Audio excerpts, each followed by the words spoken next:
Hello friends, இன்றைக்கி நம்ம சேனலில் நம்ம பார்க்க போகிறது ஒரு க்ரீமான டேஸ்டான எக் கிரேவி தான் பார்க்க போகிறோம். ரொம்ப க்ரீமியாக இருக்கும் இது. வாங்க அதை எப்படி செய்கிறதுன்றதை பார்க்கலாம்.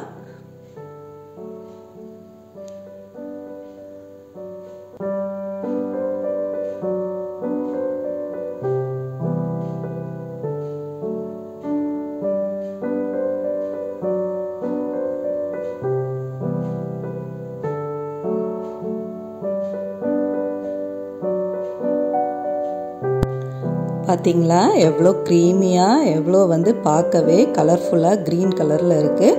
வாங்க டீட்டெயில் ரெசிப்பியை வீடியோக்குள்ளார போய் பார்க்கலாம். அதுக்கு ஒரு சின்ன வாணலில் 2 டேபிள் ஸ்பூன் அளவுக்கு எண்ணெய் ஊற்றிக்கிட்டு 1/2 டீஸ்பூன் மஞ்சத்தூள், 1 teaspoon Kashmiri chilli powder, 1/2 teaspoon உப்பு சேர்த்து இது கூடவே நான் 5 முட்டையை வேக வச்சு எடுத்திருக்கேன். அந்த முட்டையை சேர்க்கறதுக்கு முன்னாடி இந்த முட்டையில் இந்த மாதிரி நம்ம சுற்றி ஒரு ஸ்லிட்டு போட்டுக்கோங்க. இது அந்த ஸ்பைசஸ் எல்லாம் இதில் நல்லா இறங்கி இது நல்லா இந்த முட்டை ஊறி வரத்துக்காக தான்.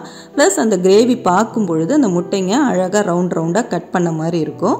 அதுக்காக தான் சேர்க்குறோம். இப்படி ரவுண்டாக கட் பண்ண முடியலன்னா நீட்டமாக ஒரு ஸ்லிட் போட்டு இந்த மாதிரி எல்லா முட்டைகளையும் இதில் நம்ம சேர்த்துடலாம். இந்த மாதிரி எல்லாத்தையும் சேர்த்துருங்க. நான் எல்லா முட்டையிலையும் போட்டு வச்சுட்டேன். இப்போ இந்த மாதிரி நல்லா கலந்து விடுங்க. பொறுமையாக செய்யுங்க, முட்டை உடஞ்சிடாமல் பார்த்துக்கோங்க. இந்த மாதிரி கலந்துட்டு இது ஒரு ஓரம் இருக்கட்டும். நம்ம இப்போ கிரேவி எப்படி செய்கிறதுன்றத பார்க்கலாம். இப்போ அதுக்கு ஒரு வாணலில் 4 டேபிள் ஸ்பூன் அளவுக்கு எண்ணெய் எடுத்துக்கிட்டு ஒரு 4 வெங்காயம், கொஞ்சம் பெரிய சைஸ் வெங்காயத்தை நான் ரஃப்பாக சாப் பண்ணி வச்சுருக்கேன். நம்ம நீட்டமாக ரொம்ப ஃபைனாலாம் வெட்டலை. இது கூடவே 10 பூண்டு, 1/2 இன்ச்சு அளவுக்கு இஞ்சி எடுத்திருக்கேன். இதையும் நல்லா வதக்கிக்கலாம். இப்போ இதை நல்லா வதக்கிட்டு நம்ம அரைக்க போகிறோம். அதனால் நல்லா வதக்கி கொடுங்க.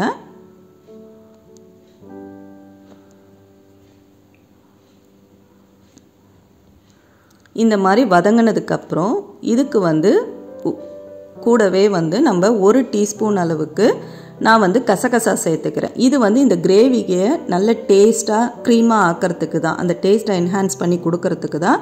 கசகசா இல்லாதவங்க 10 முந்திரி பருப்பை சேர்த்துக்கலாம். இது கூடவே 7லேருந்து 8 பச்சை மிளகா காரத்துக்கு சேர்த்துக்கிறேன். இந்த கிரேவிக்கு காரமே பச்சை மிளகா தான். அதனால் உங்கள் ஸ்பைஸ் லெவல் பொறுத்து நீங்கள் சேர்த்துக்கோங்க. இது கூடவே 1/2 கப்பு கொத்தமல்லி இலைகளை நான் சேர்த்துக்கிறேன். தண்டு இருந்ததுன்னா அதையும் சேர்த்து செய்யுங்க, டேஸ்ட் ரொம்ப நல்லாயிருக்கும். இப்போ இது எல்லாத்தையும் சேர்த்துட்டு நல்லா நம்ம வதக்கி விடலாம். ஏன்னா இப்போ இதெல்லாம் வதங்கினதுக்கு அப்புறம் தான் நம்ம சுருளாக வதங்கினதுக்கு அப்புறம் தான் நம்ம அரைக்க போகிறோம். இந்த இலைகள் எல்லாம் நல்லா வதங்கி வரணும். அந்த மாதிரி வதக்கிக்கோங்க பொறுமையாக. ஸ்டவ் மீடியம்லேயே வச்சு வதக்குங்க. இப்போ பாருங்கள் நல்லா வதங்கிடுச்சு. இப்போ இது ஒரு ஓரமாக ஆறட்டும். ஆறுனதுக்கப்புறம் இதை நல்லா ஃபைன் பேஸ்ட்டாக நம்ம அரைச்சிடலாம். இப்போ இது ஆறட்டும். நம்ம அடுத்து கிரேவிக்கு வேறு என்ன செய்யலான்றதை பார்க்கலாம். அதே வாணலில் 4 டேபிள் ஸ்பூன் எண்ணெய் ஊற்றிக்கிட்டு 1 கல்பாசி, 2 பட்டை, 2 ஏலக்காய் சேர்த்துக்கோங்க. கூடவே 1 டீஸ்பூன் அளவுக்கு பெருஞ்சீரகத்தூள் சேர்த்துக்கலாம். இது நல்லா பொரிஞ்சதுக்கப்புறம் நம்ம வதக்கி அரைச்சி வச்சுருக்கோம் இல்லையா, அந்த பேஸ்ட்டை இதில் சேர்த்துக்கலாம். வெங்காயம், கொத்தமல்லி எல்லாம் அதை இப்போ நம்ம சேர்த்துக்கலாம். சேர்த்து நல்லா வதக்கி விடுங்க. அடி பிடிச்சிடாமல் பார்த்துக்கோங்க. பொறுமையாக வதக்கி விடுங்க.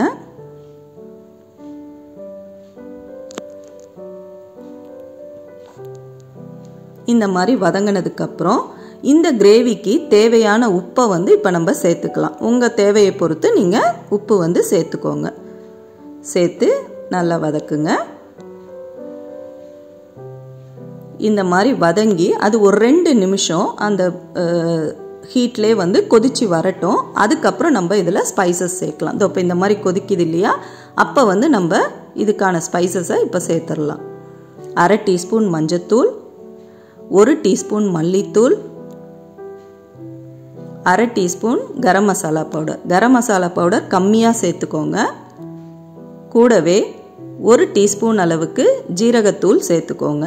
நார்த் இந்தியன் டிஷ்ஷஸ் எல்லாத்துலேயுமே ஜீரகத்தூள் கண்டிப்பாக சேர்த்துக்கோங்க. அப்போ தான் அந்த டிஷ் அந்த டேஸ்ட்டை கொடுக்கும். இப்போ இது எல்லாத்தையும் நல்லா கலந்து விடுங்க. நம்ம வந்து இப்போ இந்த பச்சை வாசனை இப்போ சேர்த்தோம் இல்லையா, இந்த ஸ்பைசஸோட பச்சை வாசனையெல்லாம் போகிற அளவுக்கு இதை வந்து ஒரு 5 நிமிஷம் போல் கொதிக்க விடணும். அப்போ வந்து இது வந்து வெறுமனே பண்ணோம்னா நம்மளுக்கு வந்து அடி பிடிச்சிக்கும். அதுக்காக கூடவே 1/2 கப்பு ஃப்ரெஷ் கர்டு எடுத்து வச்சுருக்கேன். புளிக்காத தயிர் எடுத்துக்கோங்க. புளிச்சிருந்ததுன்னா டேஸ்ட்டை வந்து மாற்றி கொடுத்துரும்.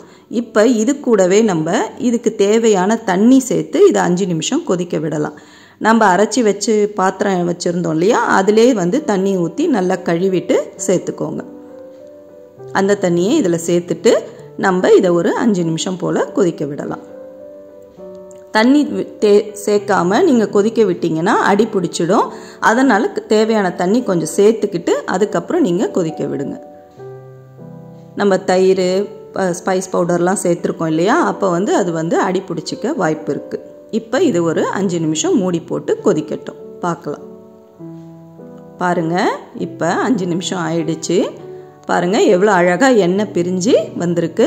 இப்போ லைட்டாக இந்த மாதிரி கலந்து விட்டுக்கோங்க. அடி பிடிச்சிருக்கான்றது நம்ம செக் பண்ணுறதுக்காக இப்படி கலந்தோம்னா நம்மளுக்கு வந்து தெரியும். இப்போ கூடவே இதில் நம்ம வதக்கி வச்சுருந்தோம் இல்லையா அந்த முட்டைகளை, அதை நம்ம இப்போ சேர்த்துக்கலாம்.